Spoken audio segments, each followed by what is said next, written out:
તો ધરતીના સ્વર્ગમાં શરૂ થઈ છે બરફવર્ષા। ગુલમર્ગ, સોનમર્ગ અને ગુરીજ ઘાટીમાં બરફવર્ષા બાદનો અદ્ભુત નજારો સામે આવ્યો।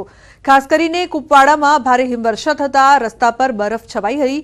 શિયાળાએ દસ્તક દેતા જમ્મુ કાશ્મીરમાં મોસમનો મિજાજ બદલાઈ ગયો છે। ઘાટીના ઉપરના વિસ્તારોમાં ફરી એકવાર બરફવર્ષા અને વરસાદનો દોર શરૂ થઈ ગયો છે। જમ્મુ કાશ્મીરમાં ભારે હિમવર્ષા થતા રસ્તાઓ બંધ થયા તો માઇનસમાં તાપમાન નોંધાતા રસ્તા પર બરફની ચાદર છવાઈ છે। ठेर ठेर बरफनी चादर छवाता लोकोने अवरजवરમાં हालाकी। तंत्रए लोडरनी मददथी बरफ हटावવાની कामगीरी हाथ धरी છે। जम्मू काश्मीરના સોનમર્ગમાં ભારે હિમવર્ષા થઈ રહી છે। ભારે પવન સાથે બરફવર્ષા થતા પર્વતોએ સફેદ ચાદર ઓઢી હોય તેવો નજારો જોવા મળ્યો। બરફાચ્છાદિત રસ્તાઓ અને પર્વતોનો સુંદર નજારો કેમેરામાં કેદ થયો। કાશ્મીરના પ્રવાસન સ્થળ ગુલમર્ગથી લઈને કુપવાડા સુધી બરફવર્ષાના કારણે ચારે બાજુ સફેદ બરફે સામ્રાજ્ય જમાવ્યું હોય તેવા દ્રશ્યો સામે આવ્યા। તો બરફવર્ષા બાદના કેટલાક ખૂબસૂરત વિડીયો પણ સામે આવ્યા છે। ગુલમર્ગથી આવેલા વિડીયોમાં જોઈ શકાય છે કે ધીમે ધીમે આકાશમાંથી સફેદ બરફ વરસી રહ્યો છે, જેના કારણે મકાનો, દુકાનો, હોટલ, વૃક્ષો, રસ્તા સહિત દરેક જગ્યાએ બરફ જ બરફ પથરાયેલો જોવા મળ્યો। તો ફેંગલ વાવાઝોડાએ તબાહી મચાવી છે। કેટલાક વિસ્તારમાં અત્યંત ભારે વરસાદ પડ્યો છે। સ્થાનિક નદીઓમાં ભયંકર પૂરની સ્થિતિ સર્જાઈ છે। તો નીચાણવાળા વિસ્તારના લોકોનું સ્થળાંતર કરવામાં આવ્યું છે। વાવાઝોડાથી તબાહીના ડ્રોન વિડીયો પણ સામે આવ્યા। કેટલાક ડેમ ઓવરફ્લો થતા પાણી છોડાયું। હજુ પણ કેટલાક વિસ્તાર જળમગ્ન છે। અનેક ઘરોમાં પાણી ભરાયેલા છે। હજુ પણ 2 દિવસ ભારે વરસાદની આગાહી। વાવાઝોડાથી ભારે વરસાદના કારણે ભર શિયાળે નદીમાં આવ્યું ધસમસતું પૂર। તો તમિલનાડુમાં ફેંગલ વાવાઝોડાએ તોફાન મચાવતા સ્થિતિ વણસી હતી। સથાનુર ડેમમાંથી પાણી છોડાતા નદીઓ રૌદ્ર સ્વરૂપે વહેતી થઈ છે। તો કુડાલોરના 14 ગામોમાં પૂરની સ્થિતિને લઈને એલર્ટ આપવામાં આવ્યું છે। ચક્રવાતી વાવાઝોડાની અસરના કારણે અનેક જગ્યાએ વૃક્ષો ધરાશાયી થયા। તો મોટાભાગના વિસ્તારોમાં વીજ પુરવઠો ખોરવાયો હોવાના પણ સમાચાર। ઘણી રહેણાંક વસાહતોમાં પાણી ભરાઈ ગયા હતા અને કેટલાક કલાકો સુધી રહેવાસીઓ ઘરની બહાર નીકળી શક્યા ન હતા। લોકોએ જણાવ્યું કે રસ્તાઓ પર પાર્ક કરાયેલા 2 વ્હીલર અને કાર વરસાદના પાણીમાં આંશિક રીતે ડૂબી ગયા હતા અને અનેક ઘરોમાં પાણી ઘૂસી ગયા હતા। મહત્વનું છે કે ફેંગલ વાવાઝોડાના કારણે ભારત અને શ્રીલંકામાં 19 લોકોના મોત થયાના અહેવાલ છે।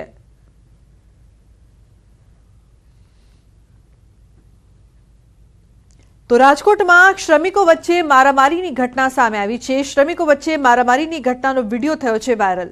રાજકોટ શહેરના 150 ફૂટ રિંગ રોડ પર આવેલા બાલાજી હોલ પાસે સવારે મારામારીની ઘટના બની હતી।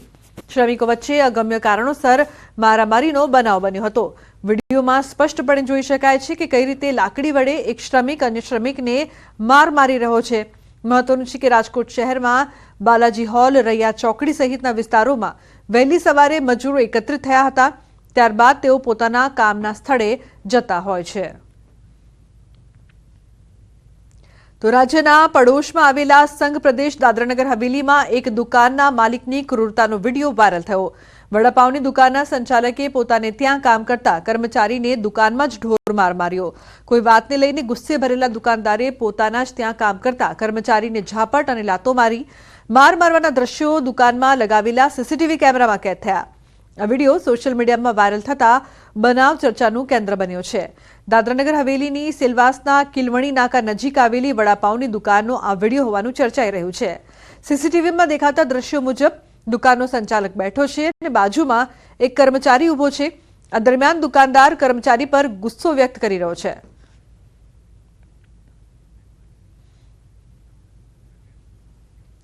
તો મોત દબાયેલા પગલે નહીં પણ હવામાં ઉડીને સામે આવ્યું। અમદાવાદમાં પીધેલા કાર ચાલકે ફિલ્મી સ્ટાઇલે અકસ્માત સર્જ્યો। મોડી રાત્રે સાંજે જેવું ડ્રિંક કરીને ત્યાંથી નીકળ્યો હોવાનું જણાવેલ છે। મૂળ એ ખેડૂત હોવાનું હાલમાં પ્રાથમિક દ્રષ્ટિએ જાણવા મળેલ છે અને એની વધુ પૂછપરછ હાલ ચાલુ છે।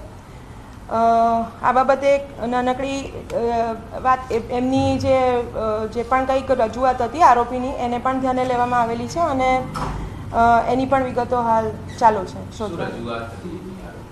આરોપીની પણ એક એનસી લેવામાં આવેલી છે। તેને જ્યારે પોલીસે પોતાની કસ્ટડીમાં લીધો ત્યારે એને ઈજા થયેલી હતી, એટલે એ ઈજા માટે એને અમુક સમયે માર મારેલો હોવાનું જણાવેલું હોવાથી એ વિગતોને ધ્યાને લઈને આરોપીની પણ એક એનસી ફરિયાદ લેવામાં આવેલી છે।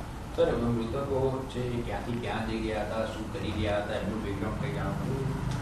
મૃતકો જે છે એ વાસણા રાઠોડવાસ તાલુકો દહેગામના રહેવાસી છે અને એ લોકો પોતાના બંને જણા એક કંપનીમાં કામ કરે છે અને નરોડાથી એ પાછા જઈ રહ્યા હતા દહેગામ તરફ, ત્યારે આ એમની સાથે અકસ્માત બનેલો છે. કઈ કઈ કલમો હેઠળ ગુનો દાખલ કર્યો?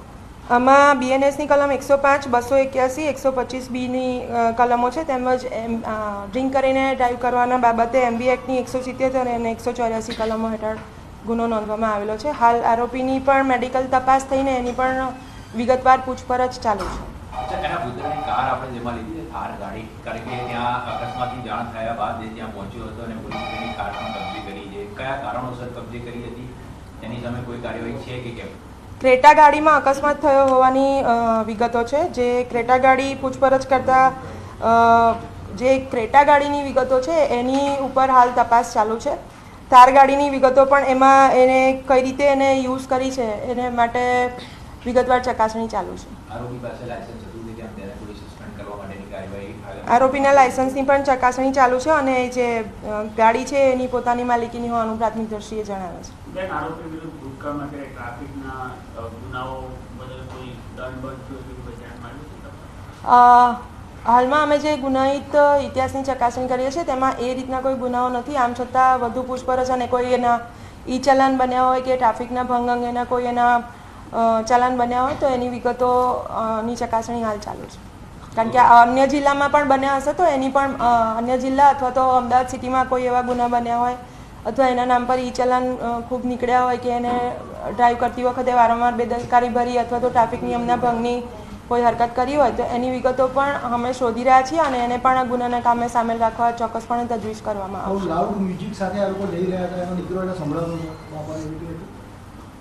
આ બાબતે પણ હાલ જે પ્રાથમિક વિગતો મળી છે એમાં એવું જણાવવામાં આવેલ છે, પરંતુ એને તથ્યાત્મક તપાસ અને ગાડીની જે કન્ડિશન છે ગાડીમાં તે વખતે મ્યુઝિક ચાલુ હતું કે કેમ એની પણ વિગતો અને એના પુરાવાલક્ષી તથ્યો હાલ અમે ચકાસી રહ્યા છીએ.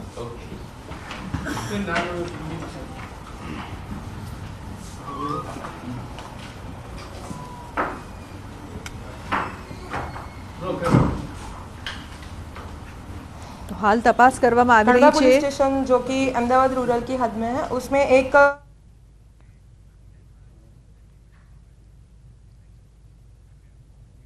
અન્ય સમાચારની વાત કરીએ તો લાંભવેલ આણંદ રોડ પર તસ્કરોનો તરખાટ. કોલ્ડ સ્ટોરેજમાં તસ્કરો ત્રાટક્યા, તિજોરી ઉઠાવી જવાનો પ્રયાસ કર્યો. ચોરીની ઘટના સીસીટીવીમાં કેદ થઈ છે. તો શિયાળાની શરૂઆત થતાં જ આણંદ જિલ્લામાં તસ્કરો બેફામ બન્યા હોય તેવા દ્રશ્યો સામે આવ્યા. લાંભવેલ આણંદ રોડ પર તસ્કરોનો તરખાટ જોવા મળ્યો. લાંભવેલ સ્થિત આવેલી અમર કોલ્ડ સ્ટોરેજમાં રાત્રિના ચોર ટોળકી ત્રાટકી હતી. કોલ્ડ સ્ટોરેજની ઓફિસમાં ઘૂસીને ચોર આખી તિજોરી ઉઠાવી ગયા. જોકે તિજોરી લઈ ગયા બાદ તિજોરી નહીં તૂટતા થોડે દૂર છોડીને ફરાર થઈ ગયા. ચોરીના પ્રયાસની આ સમગ્ર ઘટના સીસીટીવીમાં કેદ થઈ છે. વારંવાર ચોરીની ઘટનાથી આણંદ ગ્રામ્ય પોલીસના રાત્રિ પેટ્રોલિંગના દાવા પોકળ સાબિત થયા. તો સુરતમાં દીપિકા પટેલે આપઘાત કર્યાનો ખુલાસો થયો છે. ફોરેન્સિક પોસ્ટમોર્ટમમાં આપઘાત કર્યાનું સામે આવ્યું. સુરતમાં વોર્ડ નંબર 30ના મહિલા પ્રમુખ દીપિકા આપઘાત મામલે આ ખુલાસો સામે આવ્યો. જો કે દીપિકાના આપઘાત પાછળનું કારણ અકબંધ છે. પરિવારે આપઘાતને લઈને સવાલો ઉઠાવ્યા હતા. મહત્વનું છે કે ભાજપના વોર્ડ નંબર 30ના મહિલા મોરચાના પ્રમુખ દીપિકાબેન પટેલે 34 વર્ષની ઉંમરમાં પોતાના ઘરમાં દુપટ્ટા વડે ગળે ફાંસો ખાઈને આપઘાત કરી લીધો હતો. ભીમરાડ વિસ્તારમાં રહેતા પરિવારમાં શોકનું મોજું ફરી વળ્યું હતું.